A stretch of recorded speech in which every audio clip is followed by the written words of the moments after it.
আসসালামু আলাইকুম। আমন্ত্রণ জানাচ্ছি জাগো টিভিতে। আপনাদের সাথে আছি আমি মমতাজ শাহিন রুম্পা। শুরুতেই জানিয়ে দিব আপডেটগুলো। ইয়েমেনে মার্কিন হামলা হলে খুলে যাবে নরকের দরজা, হুথি আনসারুল্লাহ নেতার হুঁশিয়ারি। সিরিয়ায় ভূমিকম্প, বোমা হামলা ইসরায়েলের, প্রকাশ্যে ধ্বংসের ভয়াল ভিডিও। ইসরায়েলিদের সেনাবাহিনীতে যোগ না দেওয়ায় আহ্বান শীর্ষ ইহুদি রাব্বির, দখলদারদের রাজনীতিতে তোলপাড়, তীব্র প্রতিক্রিয়া। গাজায় যুদ্ধে জড়িয়ে ভয়ঙ্কর বিপদে ইসরায়েল, গাজা যুদ্ধ দারিদ্র্যের মুখে ঠেলে দিয়েছে ইসরায়েলিদের, ভয়ঙ্কর তথ্য দিল ইসরায়েলি মিডিয়া। জার্মানিতে ওলাফ সোলস সরকারের পতন। পালানোর পর প্রথমবার বিবৃতিতে আসাদ বললেন, আমি পালিয়ে যেতে চাইনি। প্রথমবার বিজয় দিবসের অনুষ্ঠানে এসে যা বললেন মমতা। ফ্রান্সের দ্বীপে ঝড়ে সহস্রাধিক মৃত্যুর শঙ্কা।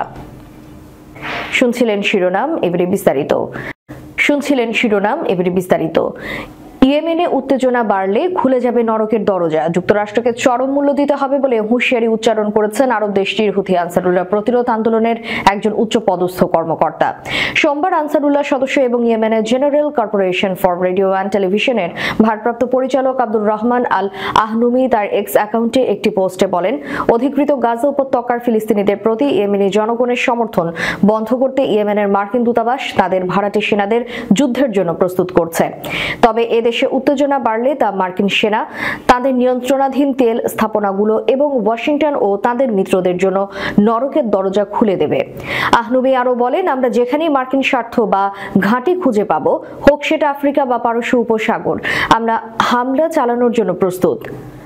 ইয়েমেন বহু আগেই এর জন্য প্রয়োজনীয় সব প্রস্তুতি সম্পন্ন করেছে। একই সঙ্গে তিনি স্মরণ করিয়ে দেন যে মার্কিন আগ্রাসনের জবাবে ইয়েমেনি সশস্ত্র বাহিনী এর আগেও আমেরিকান জাহাজ এবং নৌযানগুলোকে বৈধ লক্ষ্যবস্তু বানিয়েছিল এবং যুক্তরাষ্ট্রকে চড়া মূল্য দিতে হয়েছিল। তাই নতুন করে উত্তেজনা বাড়লে যুক্তরাষ্ট্রকে আরো বড় মূল্য দিতে হবে বলে হুঁশিয়ারি দেন এই আনসারুল্লাহ নেতা। সিরিয়ায় ভূমিকম্প, বোমা হামলা ইসরায়েলের, প্রকাশ্যে ধ্বংসের ভিডিও ভাইরাল। সোমবার যুদ্ধ বিমানের সাহায্যে সিরিয়ায় উপকূলবর্তী এলাকায় এই হামলা চালায় ইসরায়েল। দাবি করা হচ্ছে, এই হামলার তীব্রতা এতটাই ছিল যে ব্যাপকভাবে কেঁপে ওঠে মাটি। ভূমিকম্প হয় গোটা এলাকায়।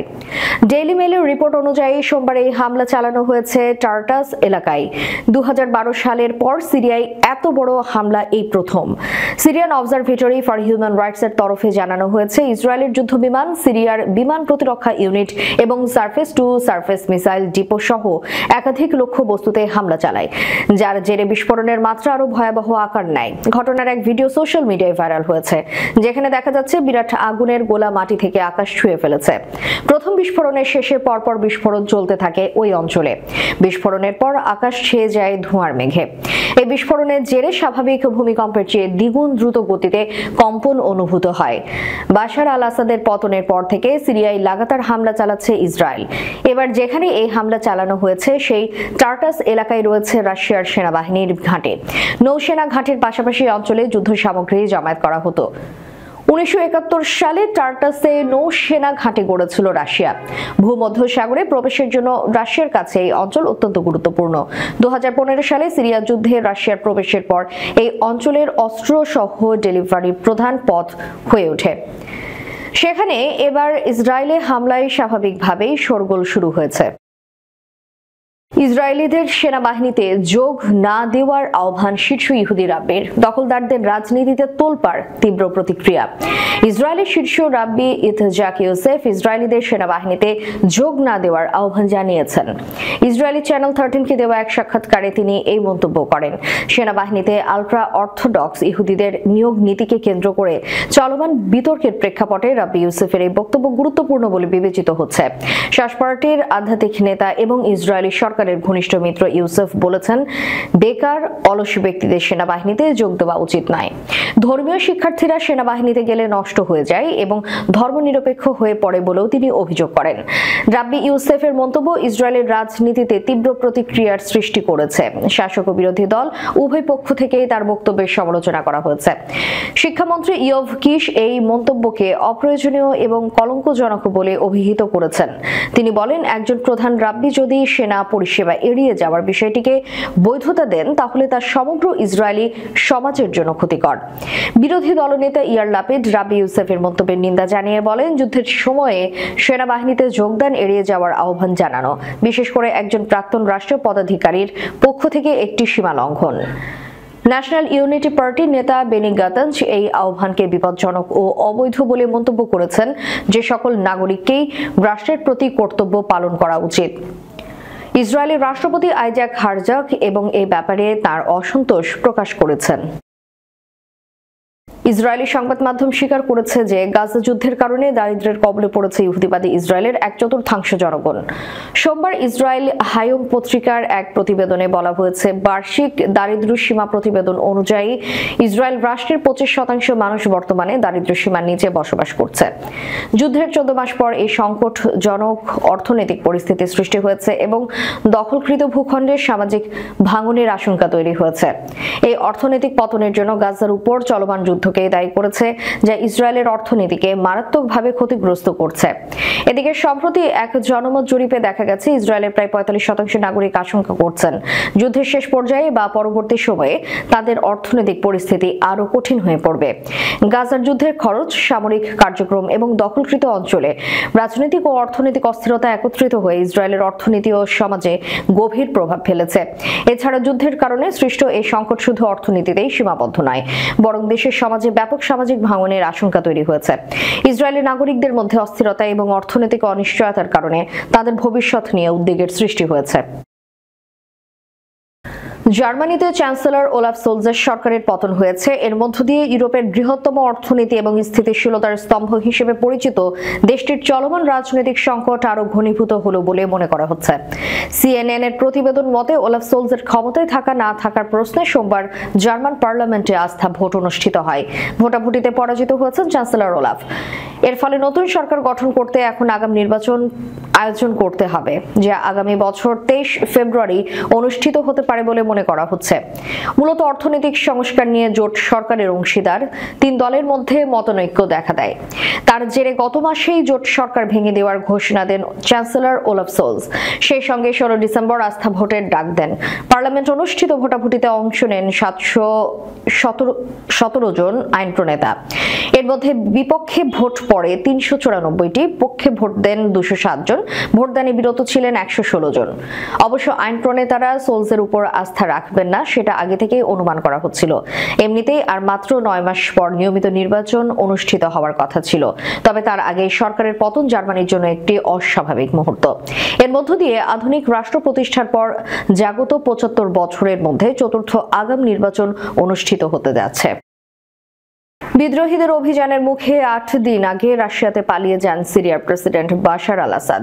এরপর জনসম্মুখে তার আর কোনো বক্তব্য শোনা যায়নি।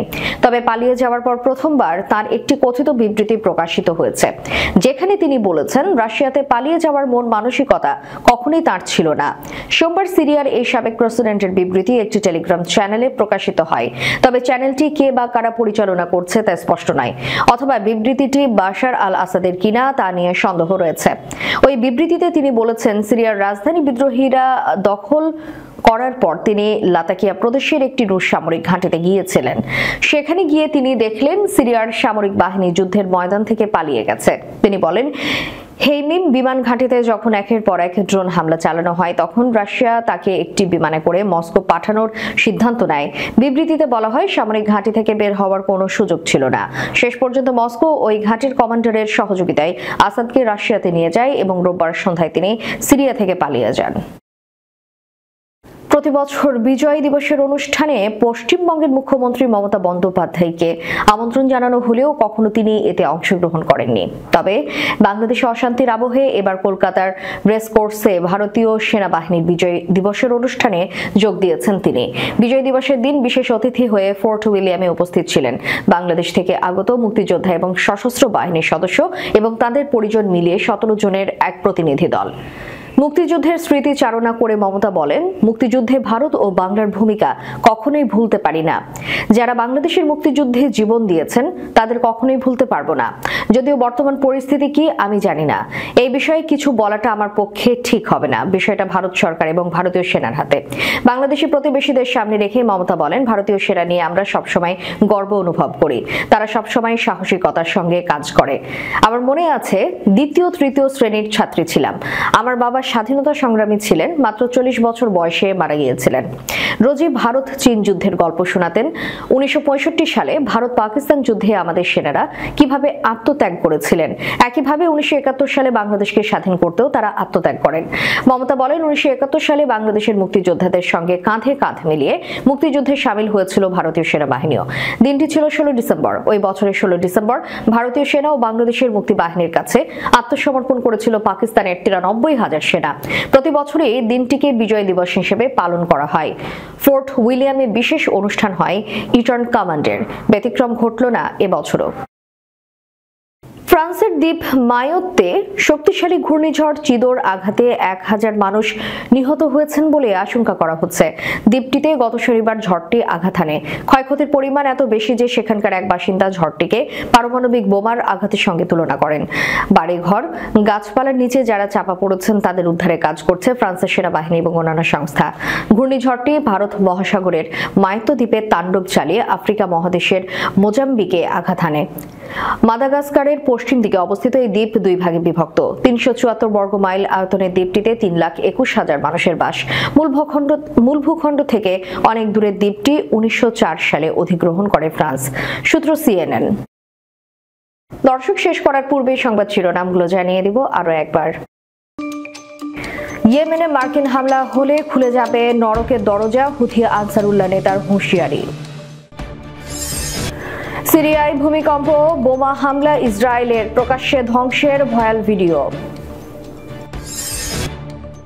ইসরায়েলিদের সেনাবাহিনীতে যোগ না দেওয়ায় আহ্বান শীর্ষ ইহুদি রাব্বির। দখলদারদের রাজনীতিতে তোলপাড়, তীব্র প্রতিক্রিয়া। গাজায় যুদ্ধে জড়িয়ে ভয়ঙ্কর বিপদে ইসরায়েল। গাজা যুদ্ধ দারিদ্র্যের মুখে ঠেলে দিয়েছে ইসরায়েলিদের, ভয়ঙ্কর তথ্য দিল ইসরায়েলি মিডিয়া। জার্মানিতে ওলাফ সোলস সরকারের পতন। পালানোর পর প্রথমবার বিবৃতিতে আসাদ বললেন, আমি পালিয়ে যেতে চাইনি। প্রথমবার বিজয় দিবসের অনুষ্ঠানে এসে যা বললেন মমতা। ফ্রান্সের দ্বীপে ঝড়ে সহস্রাধিক মৃত্যুর সংখ্যা। এতক্ষণ আমাদের সাথে থাকার জন্য ধন্যবাদ। আল্লাহ হাফেজ।